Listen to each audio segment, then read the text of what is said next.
नमस्कार, मैं क्षितिज अरोड़ा और अनस्क्रिप्टेड विद एके में आपका एक बार फिर से बहुत-बहुत सबका स्वागत है। और पिछली बार की तरह इस बार भी हम एक लोकसभा सीट को कवर करेंगे। इस बार उत्तर-पूर्वी लोकसभा सीट दिल्ली की बारी है और इस बार बीजेपी ने एक बार फिर से मनोज तिवारी को अपना उम्मीदवार इस सीट से बनाया, तीसरी बार।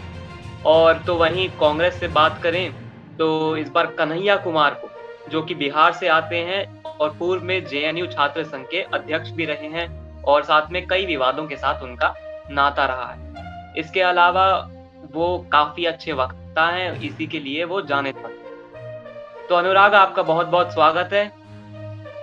आपका बहुत-बहुत धन्यवाद। अनुराग, आज हम दोनों ही वहाँ पर उसी सीट पर मौजूद थे, उत्तर-पूर्वी लोकसभा सीट।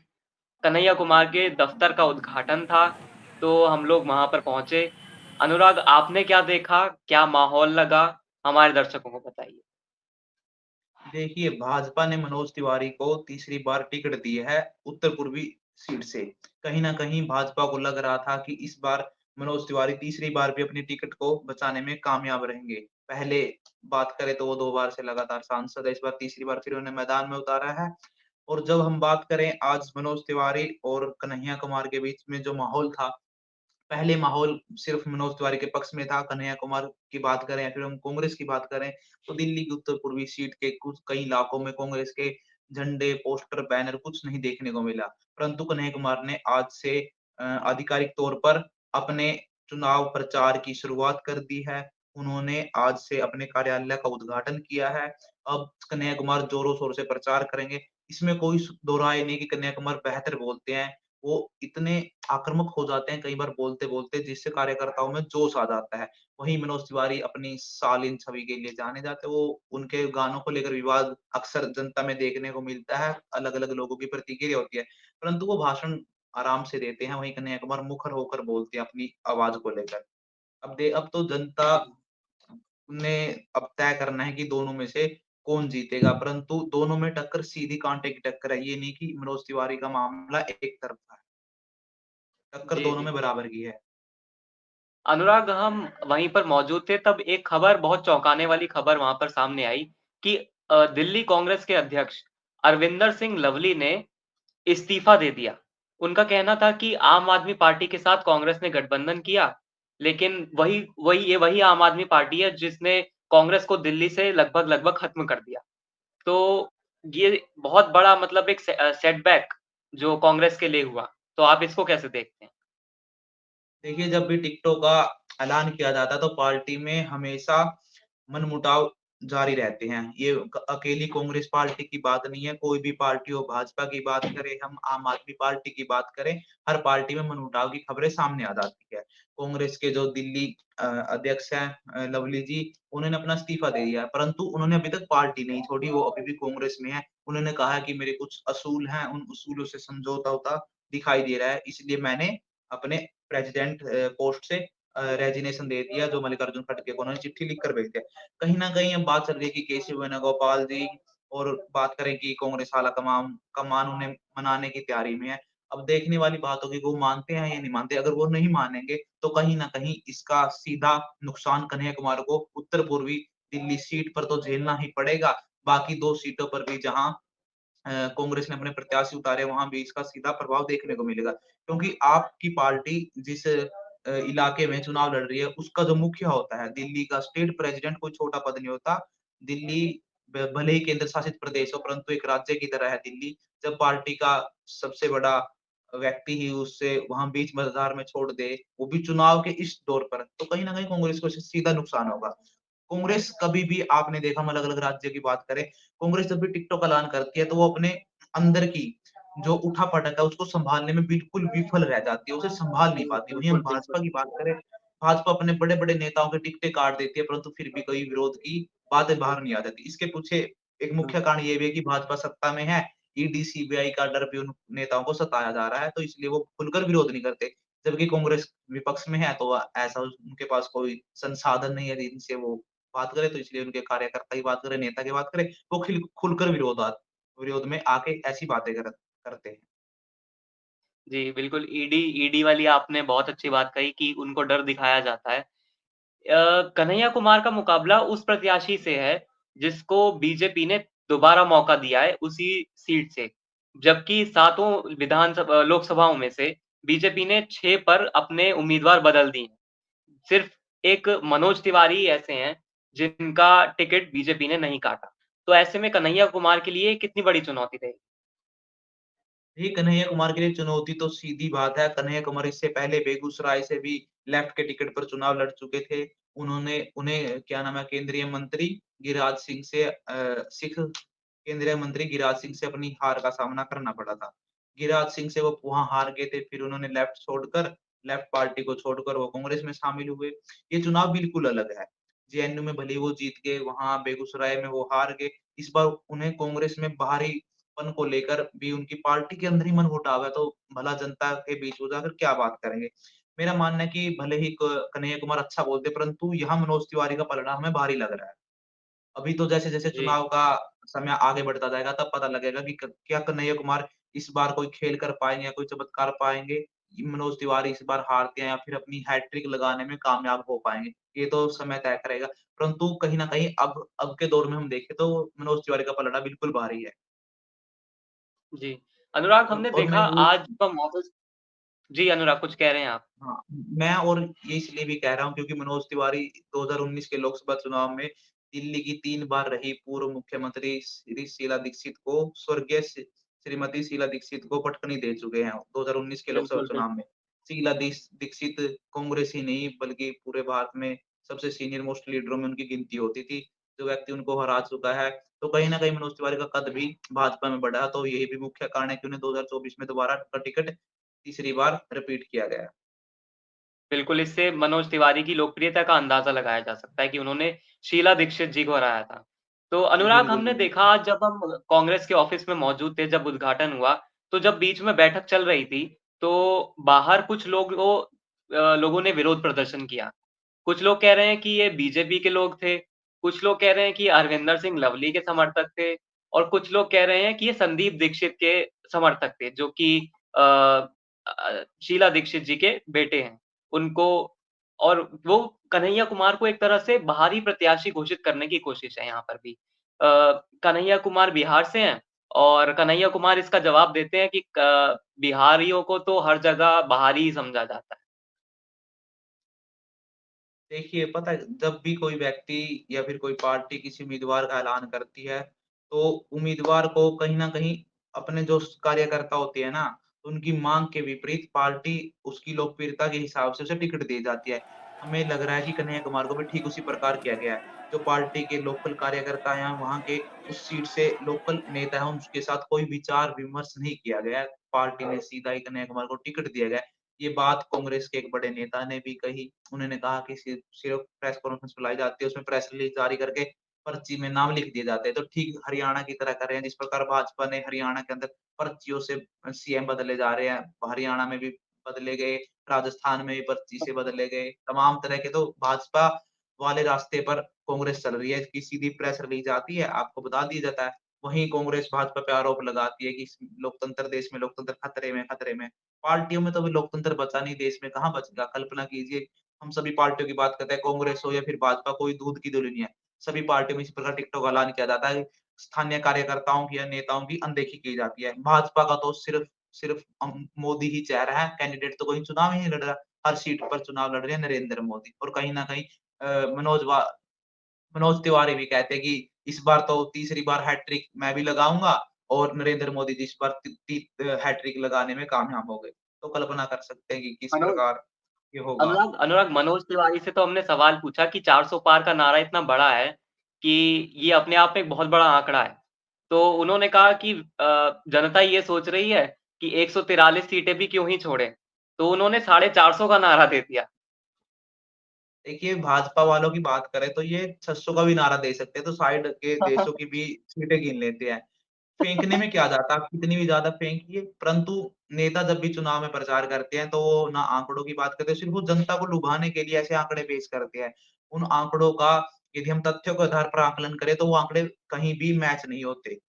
उन्हें सिर्फ़ रैलियों में जो भी बोला जाता है, उसमें 90% झूठ ही होता है, किसी भी पार्टी की बात करें, जब भी कोई भी पार्टी अपना मैनिफेस्टो जारी करती है, तो मैनिफेस्टो को लेकर रैलियों में, चुनावों में अपना प्रचार करती है। परंतु क्या वो मैनिफेस्टो चुनाव जीतने के बाद वो पार्टी लागू करती है? 90% तो छोड़िए, वो पार्टी उस मैनिफेस्टो का 50% भी नहीं लागू करती। यदि सभी पार्टी अपनी मैनिफेस्टो का लगभग 50% भी देश में विकास कार्य या फिर उन्होंने जो वादे किए उसके लिए लागू किए, तो देश बदलाव की ओर जाएगा।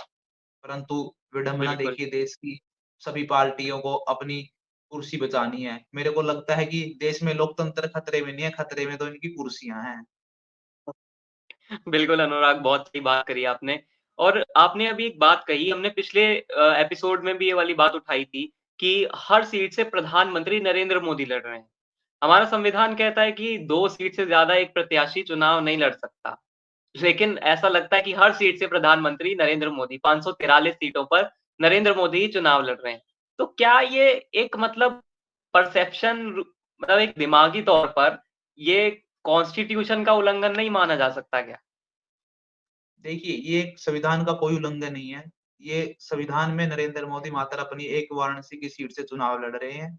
परंतु जब भाजपा इस प्रकार प्रचार करती है या फिर उनके जो प्रत्याशी वो इस प्रकार चुनाव का प्रचार करते हैं कि आपका सीधा वोट नरेंद्र मोदी को जाएगा तो नरेंद्र मोदी जी प्रधानमंत्री बनेंगे। ठीक इसी प्रकार का प्रचार कांग्रेस ने भी इंदिरा गांधी के टाइम किया था। इंदिरा गांधी के दौर में भी ठीक उसी प्रकार हुआ था कि कांग्रेस की तरफ से हर सीट पर इंदिरा गांधी लड़ रही थी और विपक्ष के उम्मीदवार अपनी अलग-अलग सीटों पर विपक्ष के उम्मीदवार थे। ठीक उसी प्रकार का काम आज अ, एनडीए की सरकार का है या फिर हम भाजपा की सरकार का है, वो अपना करने का काम कर रही है।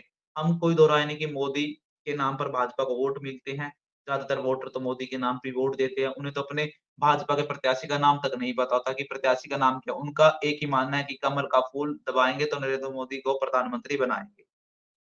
संविधान का बिल्कुल, उल्लंघन कहीं नहीं बिल्कुल। होता, परंतु काल्पनिक तौर पर यदि आप सोचें कि यदि आप अपने उम्मीदवार को ना चुनकर सीधा एक व्यक्ति को चुन रहे हो। प्रधानमंत्री इतने बड़े पद का होता है, यदि आपको कोई काम हो गया, आपके इलाके का कोई विकास कार्य हो, फिर सड़क निर्माण हो, कोई भी तकलीफ हो, आपकी कोई समस्या हो, तो आप क्या सीधा प्रधानमंत्री से मिल लोगे? इजाज़त है आपको मिलने की? इजाज़त है बिल्कुल। बल्कि आपको समय मिल पाएगा। कम से कम यदि आप अपने प्रत्याशी को अच्छे से जानते हो, आपने एक अच्छा प्रत्याशी चुना होगा, किसी भी पार्टी का हो, तो आप जाके बोल सकते हैं कि आप हमारा काम करवाइए, आपने ये वादा किया था। इनके प्रत्याशियों ने तो कोई वादा ही नहीं किया। प्रत्याशी जाते हैं कि मोदी जी ने ये किया, मोदी जी ने वो किया, मोदी जी को वोट दो। अब क्या मोदी जी से जाके काम करवाएँगे वहाँ अपने विकास कार्य? कल्पना कीजिए। बिल्कुल और अनुराग, ये वही बहुत वही वही दौर है जो इंदिरा गांधी का दौर था, कांग्रेस के टाइम में। जी, मेरे को फिर कहीं-कहीं फिर मुझे कभी-कभी ऐसा लगता है कि प्रधानमंत्री नरेंद्र मोदी और पूर्व प्रधानमंत्री इंदिरा गांधी दोनों एक समान से कहीं-कहीं लगते हैं मुझे। देखिए, इंदिरा गांधी की अपनी एक अलग छवि है, नरेंद्र मोदी की एक अलग छवि है। नरेंद्र मोदी आज आधुनिक युग के प्रधानमंत्री हैं। हम बात करें कि डिजिटल इंडिया बहुत ज़्यादा हो गया। हम हर चीज़ सोशल मीडिया पर कहीं भी खींच के कहीं भी वायरल कर सकते हैं। प्रधानमंत्री की लोकप्रियता का मुख्य कारण डिजिटल मीडिया भी है। प्रधानमंत्री के पल-पल की खबर हमें डिजिटल मीडिया के माध्यम से, सोशल मीडिया के माध्यम से मिलती रहती है। परंतु इंदिरा गांधी के टाइम में इतना कोई कहें हम डिजिटल इंडिया नहीं था, ना इतने संसाधन मौजूद थे जिनसे उनके पल-पल की खबरें मिलती। परंतु इंदिरा गांधी के जो भाषण थे, जो रैलियों में चुनाव प्रचार करती थी, तमाम विपक्षी नेताओं की बोलती बंद हो जाती थी।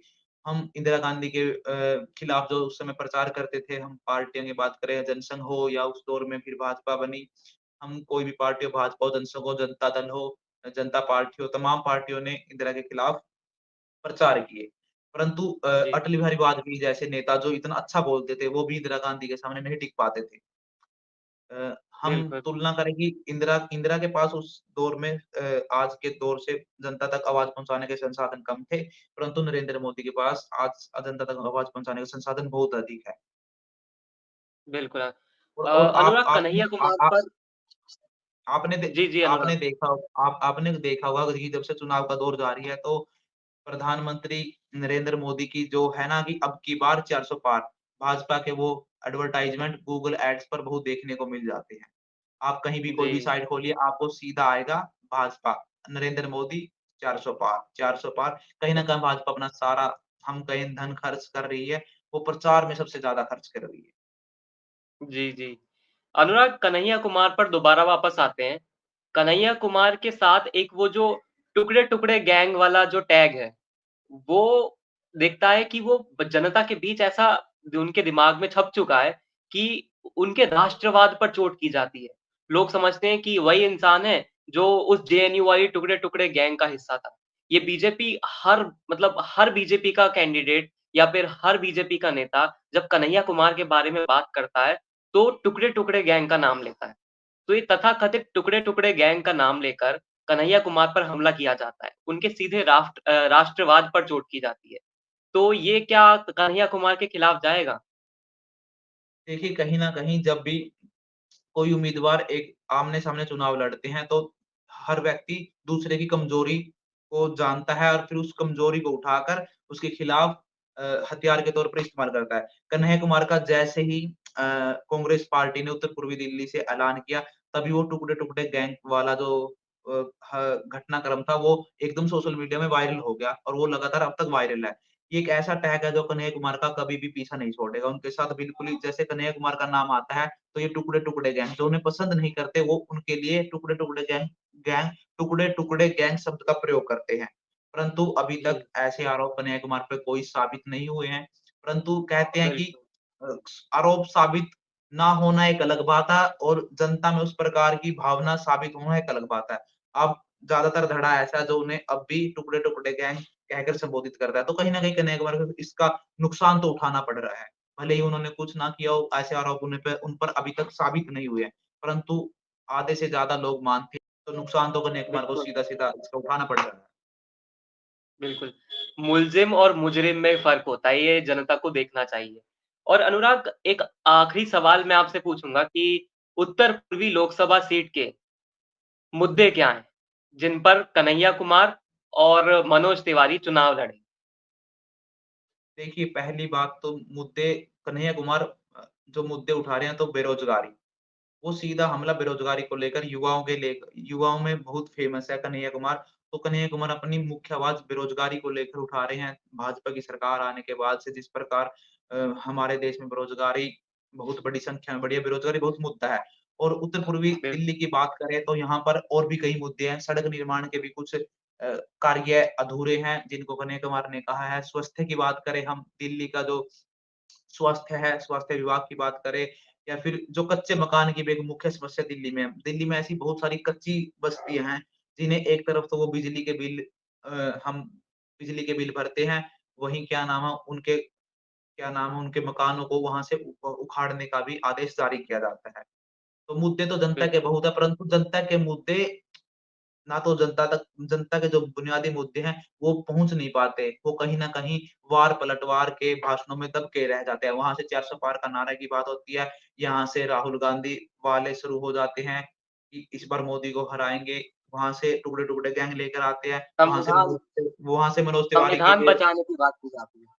देखिए, संविधान ये कहते हैं कि संविधान खतरे में, लोकतंत्र खतरे में है। ना संविधान खतरे में है, ना लोकतंत्र खतरे में है। खतरे में है तो इनकी कुर्सी। वो कांग्रेस वाले हो या फिर भाजपा वाले, सबको अपनी कुर्सी बचानी है। यदि इनकी कुर्सी नहीं बचेगी, तो इनका ताज नहीं बचेगा। जिस संविधान की दुहाई दे रहे हैं, जिस लोकतंत्र की दुहाई दे रहे हैं, यदि वो खतरे में, फिर ये चुनाव कैसे लड़ रहे हैं? आप कल्पना कीजिए। कहीं न कहीं देखिए चुनाव के जो सत्र में होती है, हम इलेक्शन कमीशन की बात करें या फिर किसी सरकार की बात करें, उसमें गिरावट ज़रूर आ सकती है। लोकतंत्र की बात करें कि जो लोकतंत्र पहले हमारे यहाँ बहुत मजबूत था, उसमें गिरावट देखने को बिल्कुल मिल रही है कि कोई भी पत्रकार यदि अपनी आवाज़ उठा देता है, तो उसे जेल में डाल दिया जैसे नोटिस दिए जाते हैं, उनके घरों पे छापे पड़ते हैं या फिर कोई नेता यदि भाजपा में ना जाए, यदि वो दूसरे दलों में जाए, तो उनकी सरकारें तोड़ दी जाती है, उन्हें सीबीआई, ईडी की तरफ से भाजपा में शामिल करा दिया जाता है, तो वो भ्रष्टाचारियों का दामन साफ हो जाता है। तो कहीं न कहीं ये ऐसे सवाल हैं जो लोकतंत्र को लेकर कांग्रेस हमलावर है कि देश में लोकतंत्र खतरे में है। देखिए, अभी तक लोकतंत्र देश में ठीक है, परंतु जब भी कोई पार्टी एजेंसियों का इस्तेमाल अपने निजी हित के लिए करती है, तो कहीं न कहीं वो लोकतंत्र के लिए देखिए, ये लोकतंत्र की खामी है।